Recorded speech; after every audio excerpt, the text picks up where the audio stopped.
যাই কয়বার? 5 ওয়াক্ত নামাজ পড়া দরকার নাই? আছে না নাই? আল্লাহ নবী দয়ার নবী মায়ার নবী মুহাম্মদুর রাসূলুল্লাহ সাল্লাল্লাহু আলাইহি ওয়াসাল্লাম বলেছেন, যে ব্যক্তি 5 ওয়াক্ত নামাজ গুরুত্ব সহকারে ইহতিমামের সাথে আদায় করবে, নবীজির ঘোষণা, আল্লাহ রাব্বুল আলামিন জিম্মায় তাকে জান্নাতে পৌঁছাইয়া দিবেন। জোরে কন্না সুবহানাল্লাহ।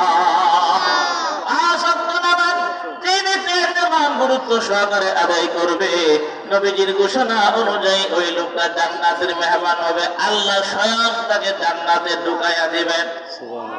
আরেকবার বলেন, একটু জোরে বলেন। আল্লাহ নবী আরেকটা কথা বলেছেন, মান সাল্লাল ফারদাইনি দাখালাল জান্নাহ। নবীজি বলেছেন, যে ব্যক্তি 2 ঠান্ডার সময় নামাজ পড়বে, কয় ঠান্ডা? 2 ঠান্ডার